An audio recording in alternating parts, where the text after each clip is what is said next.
Dear everybody all at once, I want to give you some of my best conspiratorial, deep, inner, super duper conspiratorial, hot information. And,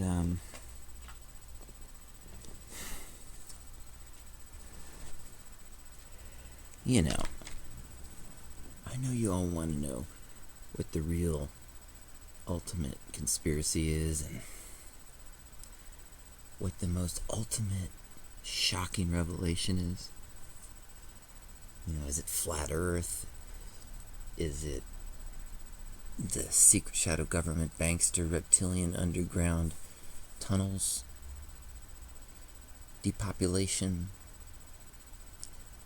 Child abuse? Sex abuse of children? Ritual terrorization, torture, and killing of children? All the darkest stuff that you've been hearing, and then the one that really hit home for me is the moon landings by Apollo being a hoax. That we never got past Earth orbit, and we could never go out beyond the protective magnetic field of the Earth because the radiation beyond that point was an absolutely insurmountable technical problem for Apollo. And has been since that time. We've never successfully gotten a manned flight beyond Earth's orbit and the protective magnetic field of Earth. And this pertains to the topic of this video blog tonight, because I'm going to set things in their proper order tonight. And I'm going to say the thing that is perhaps most inconvenient and really most unwanted by almost virtually everybody on the planet. What I'm about to say. And I know you're just waiting to hear what it is. Could it even be? It just comes down to this, and I'll adumbrate and elaborate appropriately in a moment. But God is a hippie.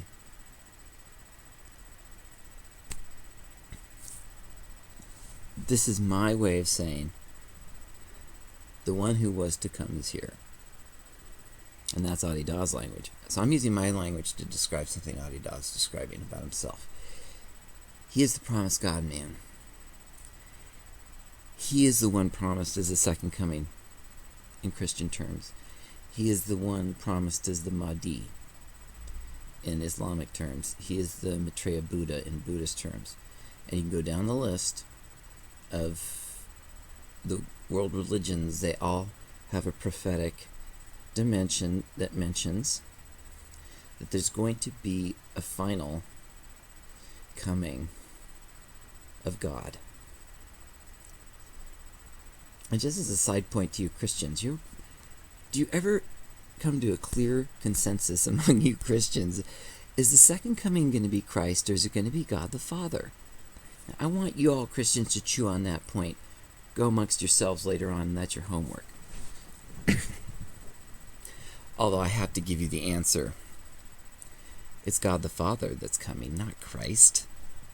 Now, Christ, of course, is coming too. You really get your breakfast and your cake and your dinner. You get everything, that you could possibly imagine from God this time. God's generosity is obscene. But you are definitely going to get God the Father when you guys come around to accepting what I'm telling you. God the Father. See, how could it be anything less, right? If there was an ultimate and final second coming, of God, because the Son of God didn't finish the job the first time, there had to be a second coming for some reason. That there's unfinished business, and who can finish the business? Well, Daddy's got the axe. So you need Daddy to come and fix the situation. Not just the son. You get the son too. You get Mary, you get everything. You get the goddess. But you definitely get God the Father coming back. So, Houston, we have a problem. The moon hoax is such a devastating one among a field of devastating disclosures, whether they're about the multifarious presence of extraterrestrials intervening in human history and untold human histories, secret histories. Not only the nefarious murder of JFK by Alan Dulles and his CIA rogues, and the complicity and direct conspiratorial collusion of Lyndon Baines Johnson, a Democrat. Therefore, the Democratic Party is implicated in that cover-up. Therefore, the Democratic Party is corrupt at its core. Whether it's conspiracies like vaccines, genetically modified organisms, chemtrails, fluoride and chloride in the water, the dumbing down and desensitization of the human heart caused by Hollywood and the dark, negativistic, evil, and violent vibrations that are still allowed in our entertainment, and a host of other corporate-sponsored toxifications of tender human bodies.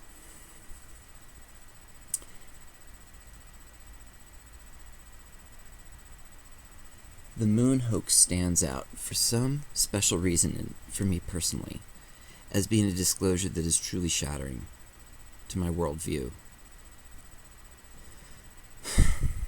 And you would have thought, well, Theo, I thought you were supposed to have awakened from your ego. So why are you attached?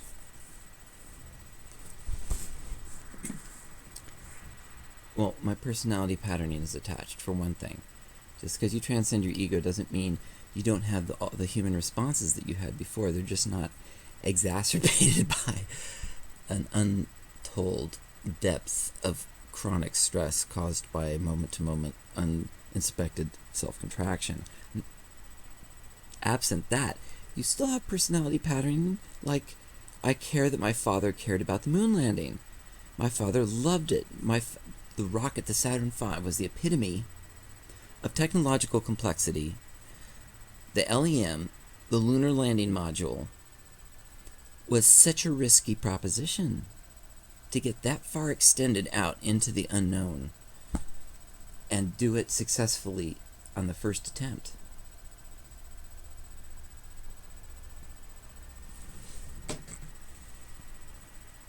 And to ramp up this program.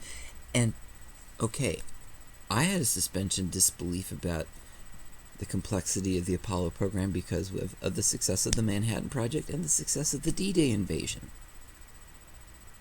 In my mind, I was used to this idea that America had a near miraculous capability to ramp up technological excellence, superiority, dominance, and genius in a few years. Because the way we ramped up to D-Day from 1939 to 1944, we didn't formally go into the war until 1941. That's only 3 years, baby, to ramp up to D-Day. And at the same time, be ramping up the Manhattan Project and executing that. And I don't see anybody saying that Nagasaki and Hiroshima is a hoax. And I don't see anybody saying that the presence of nuclear weapons on this planet isn't just a hair-raising, hideous, dark and evil danger of imminent proportions. So we have a lot of conspiracies and hoaxes that are just causing our consciousness to reel. But I don't think the presence or proliferation of nuclear weapons is under doubt right now. So that's still a very real threat. And is at the heart of my thesis, as well as the moon hoax thing, because we've been sold a bill of goods in the 20th century. And it's so vast and it's so deep and it is all coming to light. I'm going to give you my spin on how I see it so far, which is that we were sold a bill of goods that the best thing about human progress and evolution and achievement in modern times was our science and our technology. And there is a prevailing belief that science and technology are positive, benign, and represent the greatest and most excellent things about humans. And they're given pride of place in our educational curriculum and our job and vocational training and our disposition about what success is for youth and getting them ready for a rat race to go chase superior consumer status in some kind of materialistic priesthood of technocrats, of people who believe that science is good. Now, believing that science is good is the same kind of superstitious, misguided, immoral stance that we had to deal with when people thought religion was good or the best that we could do. And religion has put itself in a position of excellence or superiority or the ultimate in moral and spiritual matters, that religion has the last word about God, and religion must be good because it's about God. Science must be good because why? Because it gives you the goods of life, of convenience, and improved quality of life and pleasure.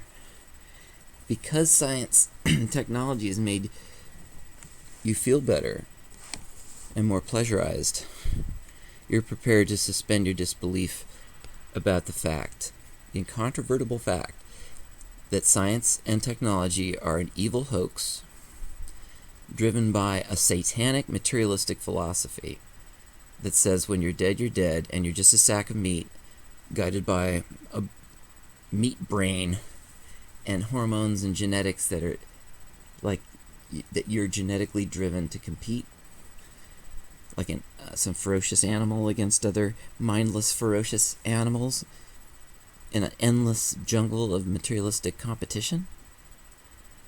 Now that's just the most evil dark vision ever.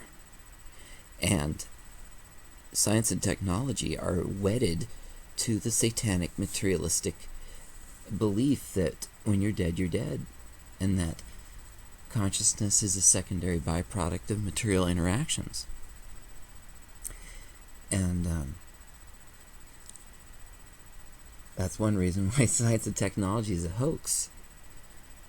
Its underlying values and fundamental principles and philosophical underpinnings are the darkest, most corrupt, materialistic, self-interested, competitive, satanic, in every way evil ideology ever developed. And the proof of this is in the results. What are the results? Well, scientifically, you can observe. Since science and technology has become ever more dominant in human life, the risks and the threats have become so great that the sum total harm of science and technology has outweighed the sum total benefit. Already with nuclear weapons, science and technology is out the window because that's an unacceptable level of risk. You can't have science and technology as a human culture if it requires us to have nuclear weapons. And until we can get rid of nuclear weapons, then we can't have science and technology as a legitimate anything, because it's a satanic, materialistic force that's trying to destroy human life and the living systems of this world for no good reason except political gain. I mean, really, narrow, self-interested vibrations are at the steering wheel of the behind-the-scenes power plays of the planet. And hey, I'm here as a representative of consciousness to say no. No to all that. Forever. And in its place is simply native radiance reality right now. And now. And now.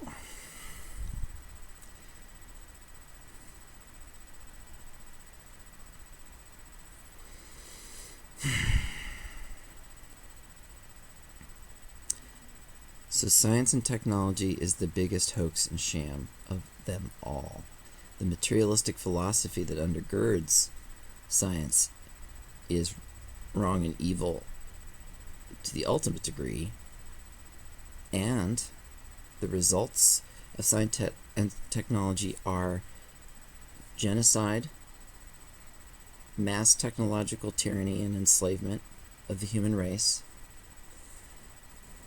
and a depopulation agenda that is entirely practically doable 10 different ways. There's 10 different ways to destroy the human race right now and the living systems of the planet. And it's only because of the grace of the Guru Adida that we're not dead, all of us, in the Northern Hemisphere, decades ago. We have faced nuclear war already so closely, too many times. Science and technology, you're to blame. Science and technology and all the defenders and apologists who line up behind you like hungry little sucklings at the whore tit of a defeated and dead civilization. I say no to you. And in its place, I offer you the 7th stage of life, which is egolessness, prior unity, and the person and presence of Avatar Adida Samraj. Now, I'm not finished dealing with science and technology.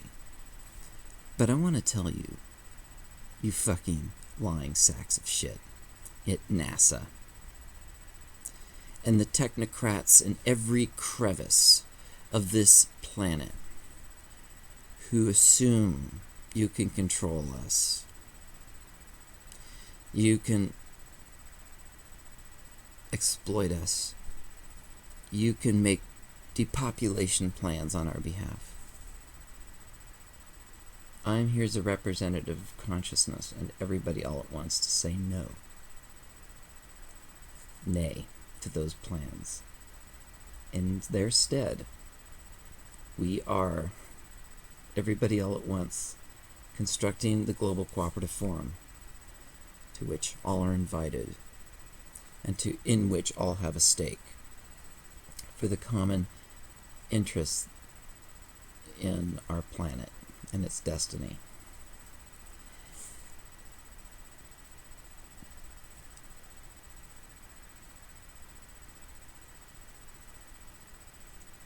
It's important to notice that NASA and those fucking astronauts lied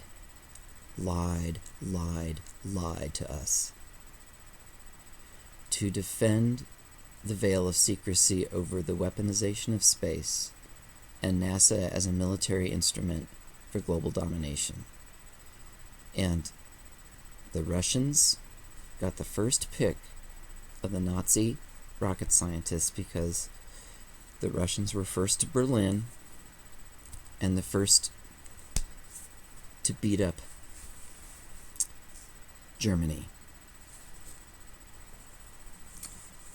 They were ahead of us in the rocket program 10 different ways by the time of Sputnik. They'd had 10 firsts in space before the United States had a single first in space. We were going to get nuked by Russian rockets if we didn't catch up in the space program. I realized that. That was our fear. But we let the arms race and we let the Cold War make the moon program, the Apollo program, into part of the strategic disinformation and staging of an impossible mission. Because to this day, we have not found a way to get humans safely through the Van Allen radiation belts, or to find a form of shielding that we can lift up that high into space in a rocket. It's too heavy. And the shielding for the astronauts' clothing, and the extreme heat and cold differences on the surface of the moon require spacesuits that would be able to have both air conditioning and heating, an incredibly sophisticated biometric responsiveness to sustain life when you pass from light to shadow on the moon's surface. And micrometeorites and the stupid mistakes made by the people who filmed phony scenes on the moon's surface, and on and on and on. But there's just a deal breaker among many deal breakers. That's the number one deal breaker, and that's radiation. It doesn't just hit you when you go through the Van Allen belts on the way out. It hits you coming through the Van Allen belts on the way back in. And at every moment in deep space, there's solar radiation that is potentially lethal. And even if there were no solar flares, which there were in 1969 and 1970, even if there were no solar flares in deep space on the way to the moon and back, and on the moon's surface in sunlight, is so much radiation dosage that it is no way that those astronauts would have survived without health effects or death. No way. And no way would those fucking photographs they took have zero radiation damage on them, because ionizing radiation affects photographic film, okay? A lot. There's none of that damage evident on any of their stupid, made-up, phony fucking photographic shots, except for the unmanned probes that we sent around the moon to take photographs. Some of those photographs could be real. Someday we're going to sort out the shite from the shinola when it comes to NASA, and there's going to be a fucking day of reckoning for NASA. You evil fucking lying pricks.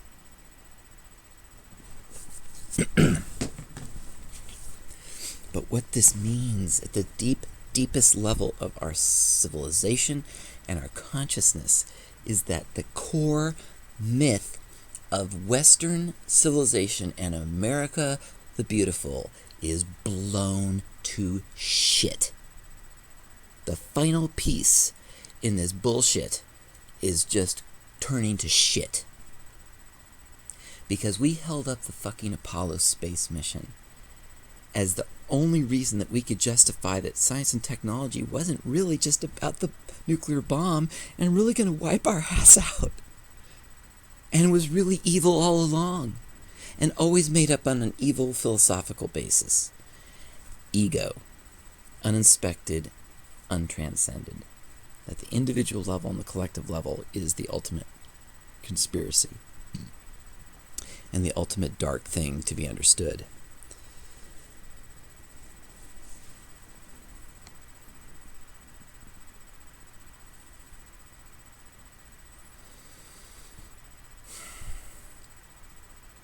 And that's why God is a hippie. But we'll get back to that in a moment.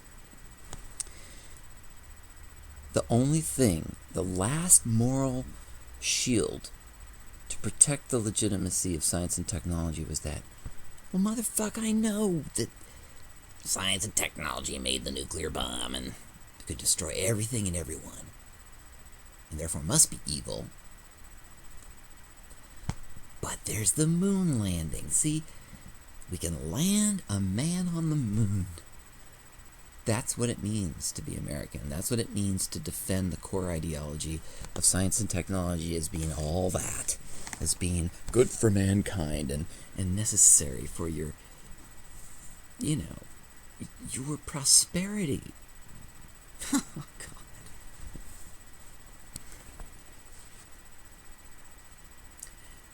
So what this means, people, if you stack it all together, is that the great disclosure is that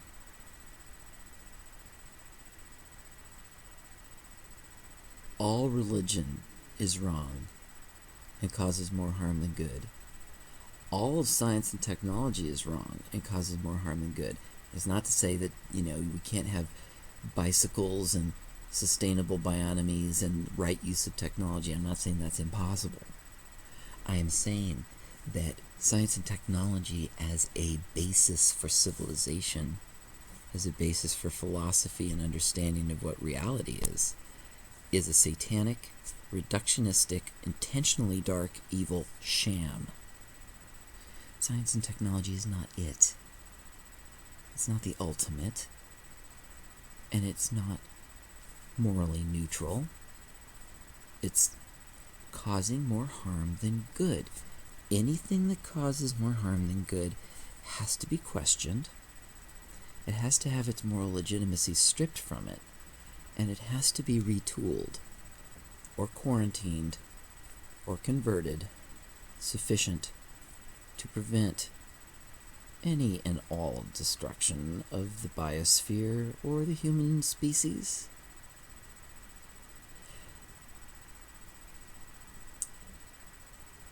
Consider the ramifications. Really, if all of science and technology is wrong and corrupt, if all religion is corrupt and wrong and causes more harm than good,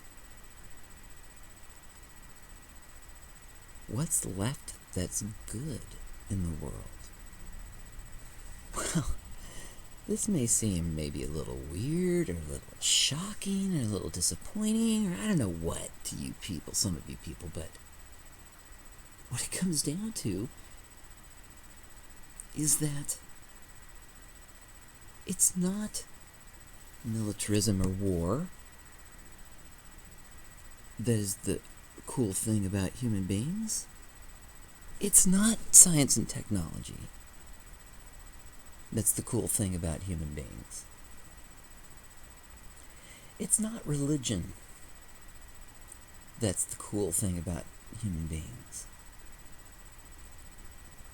The really cool thing about human beings is epitomized by all of the ecstatic and self-sacrificial gestures that humans have made in history.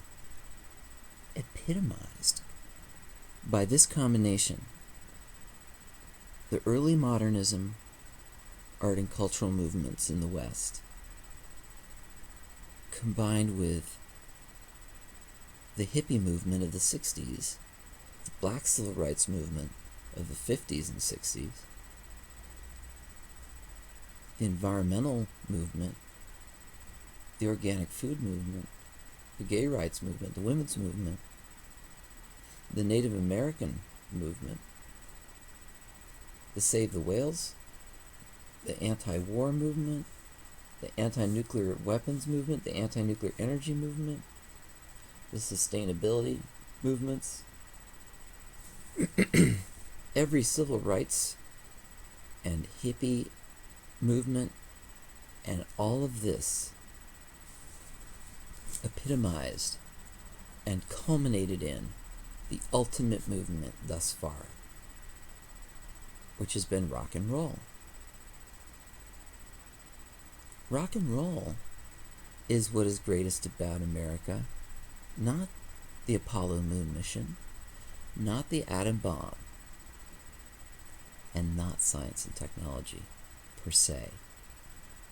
But rock and roll is the best. Arts and culture is the future of America, not military things and weapons. No, not invasive, toxic, corporate, tyrannical forms. No. Not all these heavy-handed forms of science and technology, invasive, intrusive, and toxic, and tyrannical. No. Sustainability combined with arts and culture and rock and roll is the true future of humanity. And if you account for the sex-positive awakening of humanity and the bonoboization of civilization in the new civilization, then you can account for the final ending of all the puritanical sex-negative taboos and punishments that have been part of the control system, and therefore a great awakening in human emotional, sexual, Oedipal consciousness will be attendant to the Global Cooperative Forum, the Free Union of Renunciate Messengers, the Zero Point Academy, the great flowering of a cooperative self-governance infrastructure based on a new value system of egolessness and prior unity, combined with a person in presence and ongoing guiding and of doing of everything quality of Adida himself, combined with arts and culture and rock and roll. So a new enlightened form of pornography and sex work will emerge that is not constrained by these hideous puritanical, satanic, materialistic taboos and punishments and evil, anti-human body, anti-pleasure, anti-ecstatic laws and regulations and social norms. No, away with that. In its place will be the great flowering of human sexuality, combining consciousness and ego renunciation, transcendence of the ego, in a global culture of egolessness.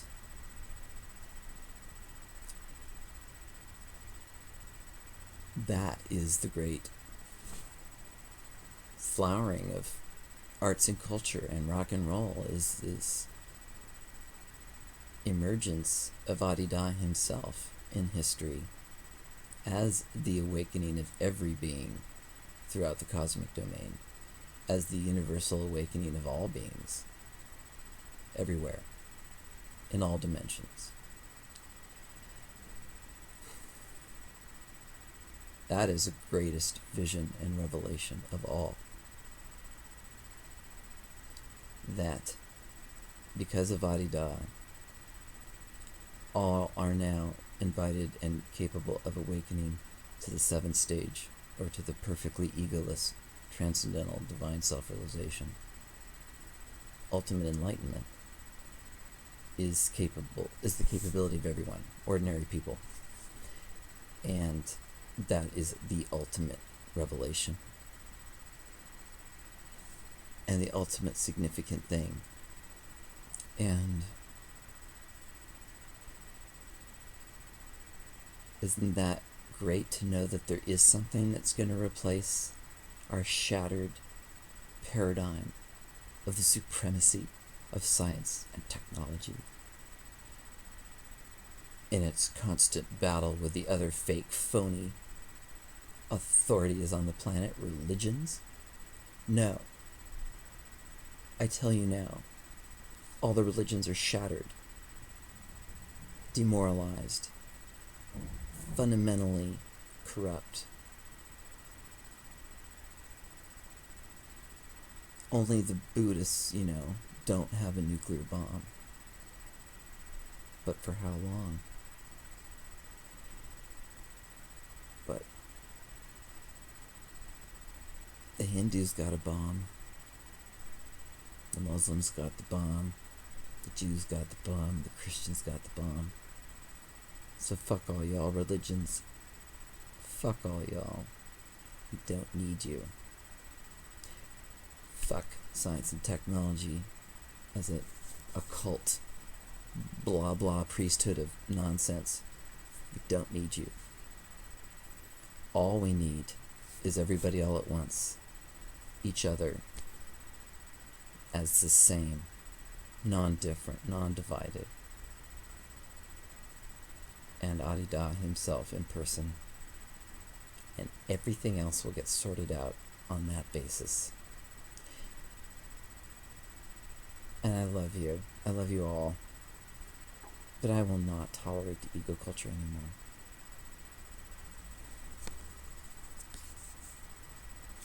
Now, God is a hippie. Adida epitomizes the freedom and the peace and the love and the anti-war and everything good about the hippie movement. Adida is the most extreme form of that, and its ultimate form. Look at him. He's got long hair. He looks like a hippie. He's clearly a hippie. And you're all just going to have to get used to the fact that the hippie movement was the best thing that humans could do, along with black civil rights, all the other civil rights, and rock and roll. And your future on this planet looks a lot like rock and roll combined with a hippie god, combined with an arts and culture global economy and local self-sustainability for everyone. Da.